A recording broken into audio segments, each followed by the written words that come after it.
Hello, how you doing, everybody? Welcome to Handmade and Design by me, Sfhenska Semoloni. So this is the grand finale for the Infinity Dosido series, the masterpiece. In this video, I'm bringing all the elements together. This is not a standalone video because for able to do this video, you need to watch number 2. Part 2, because the part 2 is where I make both of the bases for the wallet and the ephemera holder. If you watch part 1, it's just for the junk journal, the infinity junk journal. That one you don't need to watch that one to do this one. But in order to do 1 and 2, I'm sorry, I'm getting all over the place. Part 2 and 3 go together. You wanna do this one because this is like how you decorate the joint journal. But this is ephemera holder, so this is the part where I show you where I put the ephemera and how I did the parts where you put the ephemera on and all that.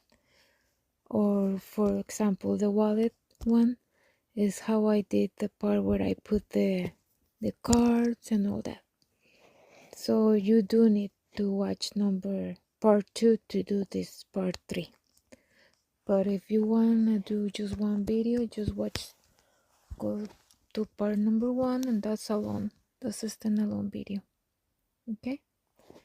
And like always, this is just showing you how the project's gonna be. And if you stay, I'll show you how I did it. Okay? Thank you so much, and I'll talk to you at the end.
and she had told the physician that she had been hearing things and that she had been having suicidal thoughts. Because of this, Corey had received an email about Eli's removal. He'd previously not been in contact with Eli because Teresa had made multiple accusations against him, which will come up later in her interview.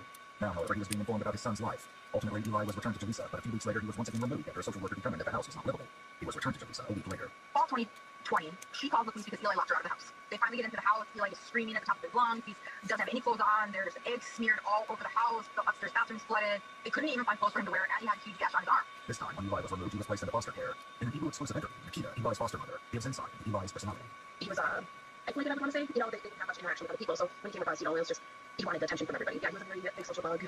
He made friends so easily. He was such a happy little boy. He was always trying to, figure out how to do things, how things work and everything. And yeah, he was just probably the best kid in this world. Because he was 5 years old when he came to us and he was not potty trained. So we had, just working on the potty training and everything. He, showed a lot of signs of distress because he would always chew on his shirts, and it was so bad to where, a brand new shirt would only last, maybe about a week or so because he would chew it so bad that it was so stretched out. In her interview, Josie explains that Eli also had some medical concerns. Eli was born with a rare genetic disorder called Townes-Brocks syndrome. He did have kidney disease, which just needed to be monitored every year. But the biggest thing that you would notice is he wore hearing aids. Though Eli wasn't placed with him, Corey and Josie had unsupervised and weekend visits with him. The only time I really saw Eli get sad is when he had to come back to my house because he wanted to be with Corey still. Teresa was also allowed to have overnight and weekend visits with Eli. It's then that Nikita noticed a change in Eli's behavior. He would wake up in the middle of the night with night terrors and screaming, saying that guy's coming to get me. And this time we also continued to fight to get him out of foster care into our home. Before every hearing, we would get a report, and they would read every time following that she was not meeting her parenting education, she was not meeting with a therapist, she was causing issues at the drug testing facility to the point where they would no longer test her. She had an ongoing criminal case for stealing pharmaceuticals from the clinic. None of these seemed to be concerning to anyone.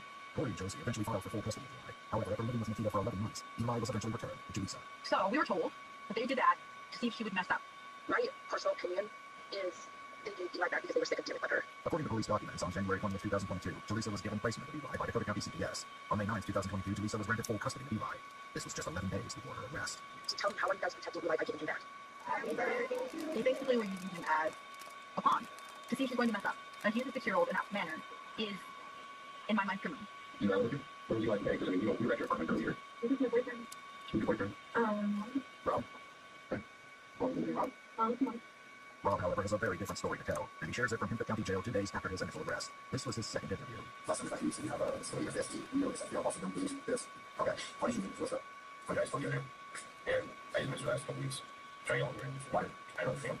In fact, Rob claims that not only are they not dating, but he's only been hanging out with Teresa at her apartment for just under a week before they were arrested.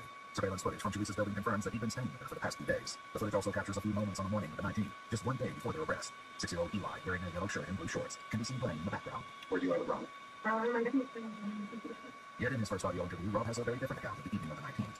She pretty young, had done pretty way for it. And I just kind of thought, remember? They done. I just yelled at him. Kind of like, when you say that, it seemed just normal parent-child stuff, or it seemed like it was more, that she'd get more upset than she should have. She'd get more upset. You thought she's little angry and she might get me. She had a temper. Yeah. Rob says he fell asleep, and the next morning there was no sign of Eli, and Teresa returned to the apartment after the police took possession of the vehicle. When you asked where Eli was, what did you say? What do you think? She's a question. He's got to worry about it. This isn't the only chilling story Rob will share. Is there any chance of buying your car you want? I don't know. Okay, what can I tell you guys about the record then? I'm kind of angry right now because my husband's also pretty horrible stuff. And,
once again, I forgot to say my name. My name is Sfhenska Semoloni, and welcome to Handmade and Design by me.